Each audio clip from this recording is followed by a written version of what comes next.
Good evening. If you're listening to this podcast, it is likely you are currently being pursued by some sort of extraterrestrial, spiritual, or cryptozoological threat. You probably saw that this was a show about these sorts of otherworldly abominations and reckoned it a place of insight.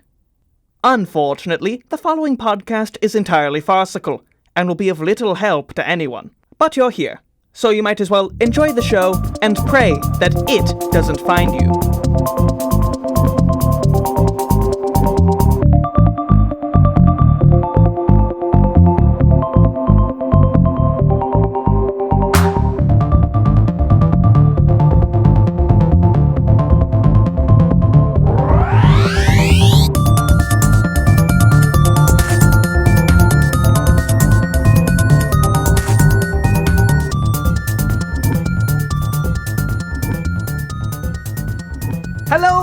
Welcome back to Lore Folk. It's me, Aidan Kidd, your host, and today I'm joined by my co-host, confidant, an 11-year-old girl keeping me from a spring in the woods that grants me immortality. It's Maddie Barr. No immortality for you. But I want it with my nice yellow suit. No. All right, Maddie, it's a brand new day, and we're here with our good friends, the Lore Folk. Ooh. Wait. We are the Lore Folk. Are we the Lore Folk, or are they the Lore Folk? We're the Lore Folk.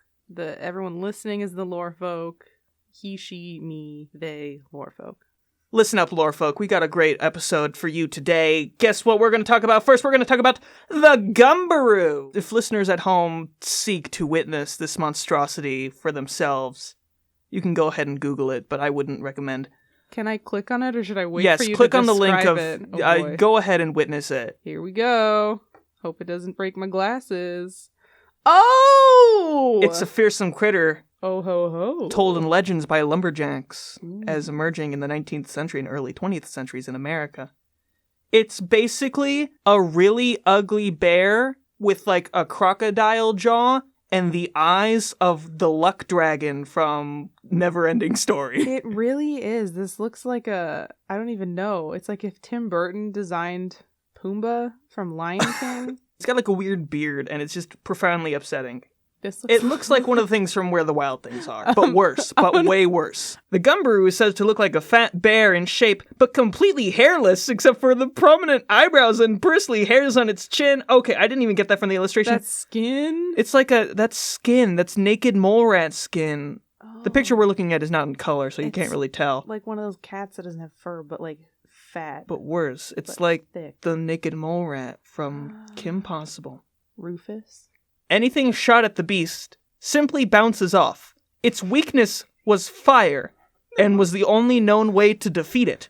Gumbaroo was also said to be always hungry, and devoured anything it can find that looked like food. A whole horse may be eaten in one sitting, but it's not enough.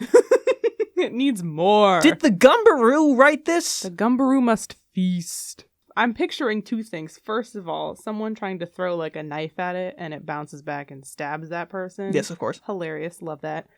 But all I need to do to defeat the Gumbaroo is make a bomb that looks like a piece of cake. Oh.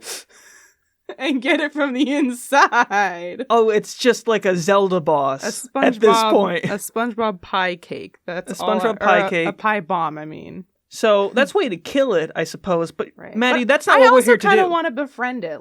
That's what we're doing here today. Is we're gonna become the Gumbaroo's friends, and we're gonna work as PR managers in a way to help its image. Because right now, honey, it's not working. Yeah, this whole look is not for me personally, or anyone. There's a lot working against the Gumbaroo in terms of public image.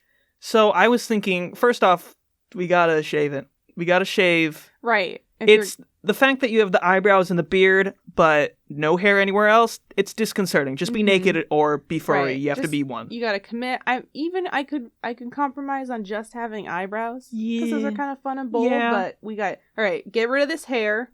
What next? Customization. Customization. Gotta style it up, Gumbaroo. It's smooth without fur, so I think it's a really great opportunity for some product placement, some advertisement, if you will. Think of the Gumbaroo akin to a NASCAR, with Coca-Cola slapped across the side of that smooth-ass boy.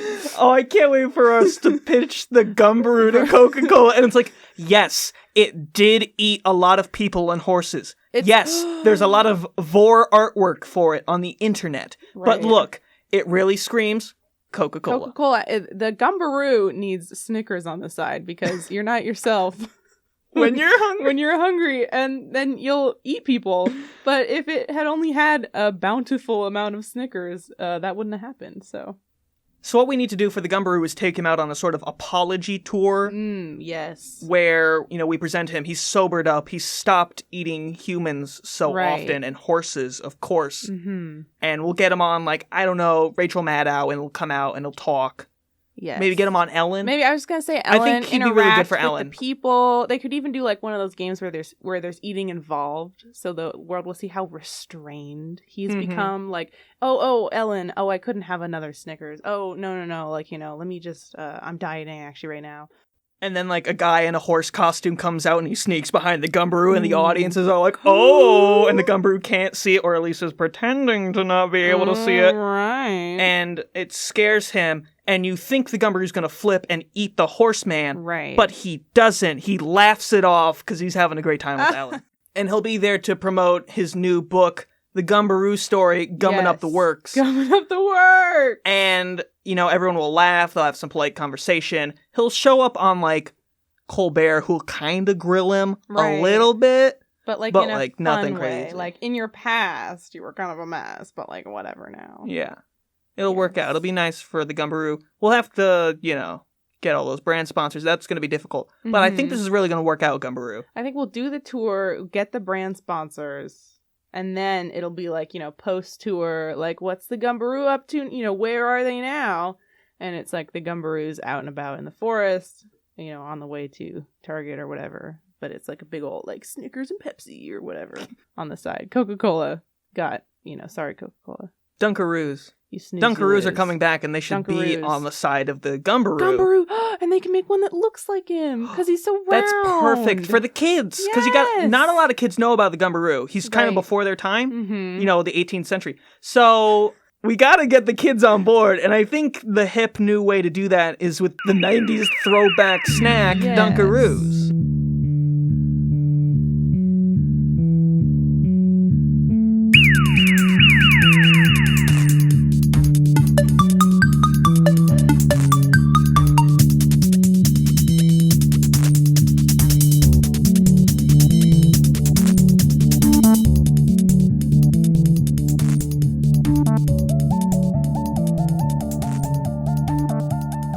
Here we are in ad land. See, kids at home, we're doing this for free, and right now we don't have any sponsors, so we're gonna improvise some gosh dang ad reads so that someone will someday finally pay us to stop doing them. Please. First up, we have an ad for Maddie to read for Telepathic Ted's Limbo League for ESP users.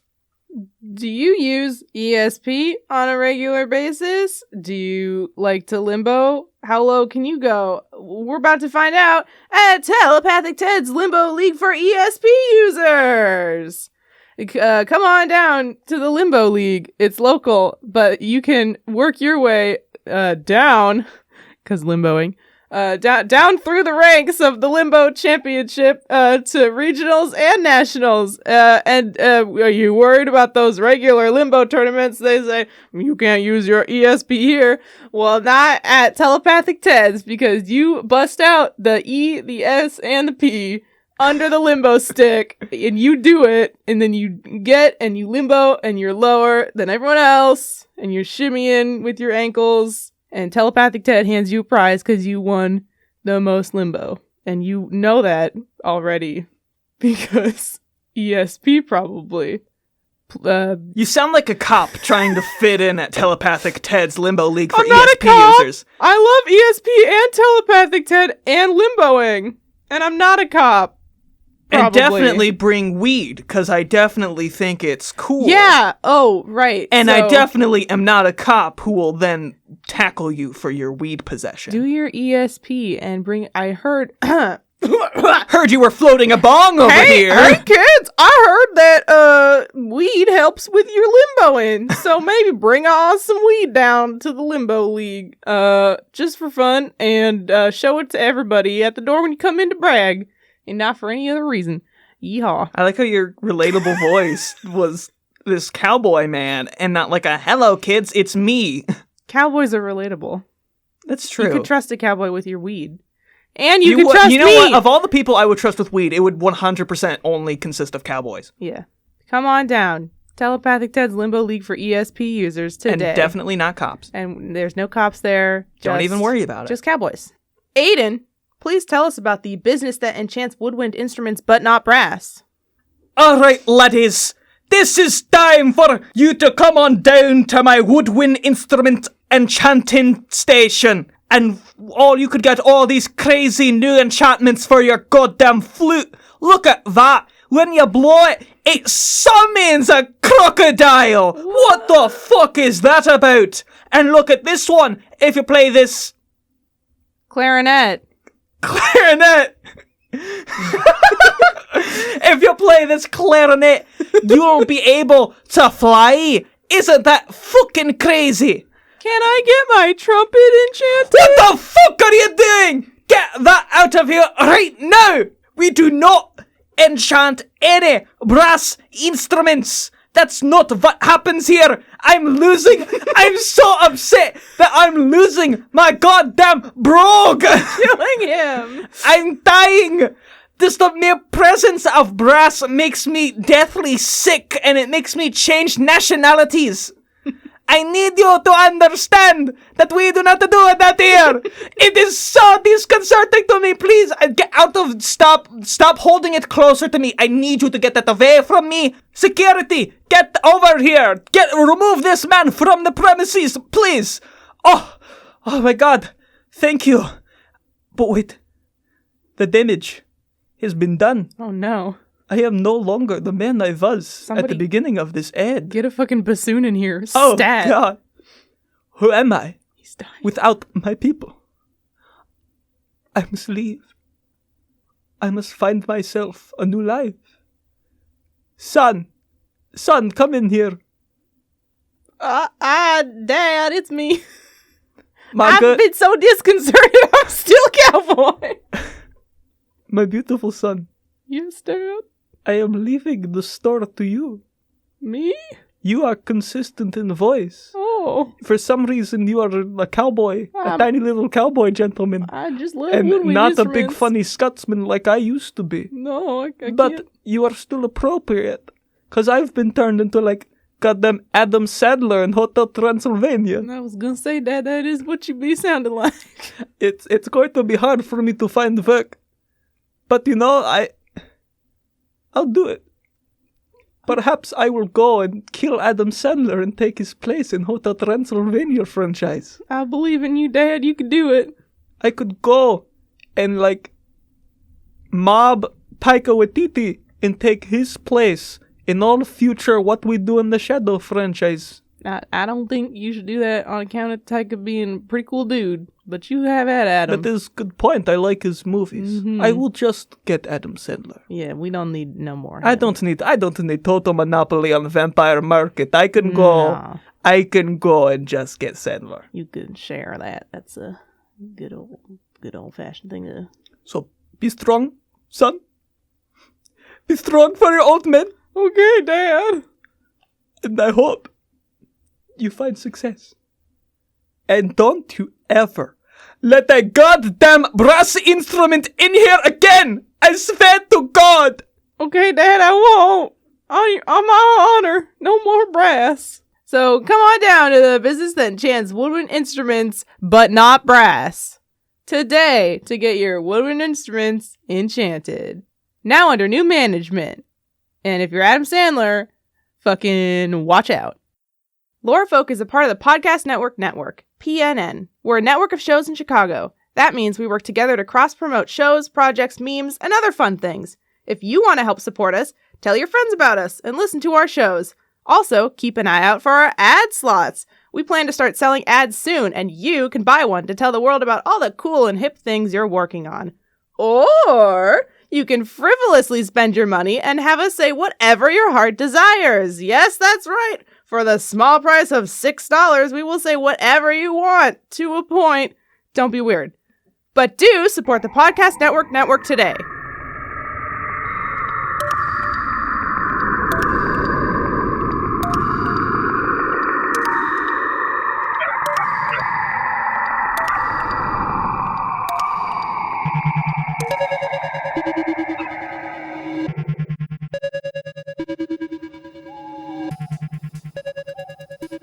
I have a reasonable suspicion that my neighbor is a vampire. If I'm right, how do I kill him? Jack wants to know. Can I just, obviously we need to dive into this very seriously, but one part of an answer that I really like is, first off, if a vampire wanted to survive, the very last thing that a vampire would do is move into a neighborhood filled with people. Have these people never seen the documentary What We Do in the Shadows? Exactly. They love being around those people. It's like that's their whole steez is hanging out in Right. a very populated area. Also, for a vampire, I feel like living in a neighborhood full of people is like a human living in a neighborhood, full of like supermarkets and stuff, right? We got snacks on every corner. So killing a neighbor vampire is a lot different than killing a regular vampire. Or a regular neighbor. See, what you're going to want to do is you're going to have to use a fence post from the fence that they often... Betwixt your houses. Oh. That, like, you always see, like, their eyes above the fence, and Right. they ask you about your day, and they do some funny quips. Mm-hmm. And you're going to have to use that fence specifically and stab them with it through the heart in order to kill them. Also, in this equation, you are Tim the Toolman Allen. You'll have to sharpen that part, right? No, you have Or to is do it, it like, blunt already as like is. You got to force it through. Oh, okay. Yeah. The flat side. It's very difficult to kill a neighbor vampire. Right. That's why they're so, like, prominent. Because they're sneaky. Yeah, I don't know where this... You know what? Dense. I think that person who left that comment may be a neighbor vampire trying to cover up their tracks. Oh, that's true. It's really suspicious because, like, we all know that a lot of neighbor vampires are common. What We Do in the Shadows, we've seen it. Right. And yet this person insists the opposite. It sounds like something a vampire would say. Sounds like something a vampire would say. I'm curious also what the reasonable suspicion is. Like, what have they done? They never bite garlic bread. And I just feel like everyone likes garlic bread, right? So the only possible explanation could be it's a vampire. I had a neighbor vampire once. And I was in my apartment in New York City. And what happened was he burst through the door and he said, "Hey, Aidan!" And he's like, "I have this new idea for a thing. I saw a virgin on the street. And I thought, what if I bit it?" And then my other friend, who was also there sitting on my couch, was like, "What are you talking about? Biting virgins? What is that? People do that?" And then my third friend, Julia Louis-Dreyfus, the actress who was also there, was like, "Oh, biting virgins. People do that all the time. They always do that." And then I was like, "Oh, the virgin bite, of course. Everybody knows about the virgin bite." The virgin bite? What's the virgin bite? Everybody bites virgins. And then we all made fun of the third guy, and then we ate him. See that twist comment? I'm the vampire. I'm the neighbor vampire. Oh, shit. And I lived in New York because there weren't any fence posts around to kill me. Oh, fuck. It's a foolproof plan. You get them a lot in the city. Yeah. It's dark. So, there's lots of people. Not as much. No one knows bread. You're gone. Right. Because you're just another vessel in the void. Just like Thoroughly Modern Millie when she's killing all those orphans. She kills girls who are orphans, and she says, "Oh, are you all alone in the world?" And she says, "Yes." And she says, "Great, then no one will miss you." And then she, like, kills them or sells them into slavery. Is that the plot of Thoroughly Modern Millie? That's what's happening at the place that she lives. But then the sneaky 1-2 punch is that the girl that Millie makes friends with is secretly rich and pretending to be, like, all alone in the world and, like, poor and, like, up and coming. So when she gets kidnapped, someone actually notices, and then they, like, bust open the whole front. All right, sorry, lore folk. We are now... Anyway, no, hold on. We are now a Thoroughly Modern Millie podcast. We are no longer doing cryptids. That's the end of our show. Thanks for coming. Go enjoy a production of Thoroughly Modern Millie, I would suggest. Or whatever. Thoroughly Modern Millie is great. Always, they've got a big laundry cart that actors get to hide in. 10 out of 10 show. And once again, we're but babes in the woods here, so we're always looking for people to spread the tales of our woe.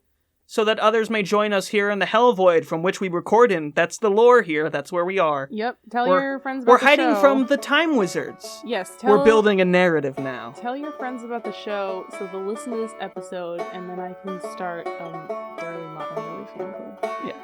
That's why we need the promo, not for our show, which not is great, for Lorefolk. and you It's should over. listen to. Lorefolk is over. Next episode will be fully centered around Thoroughly Modern Millie.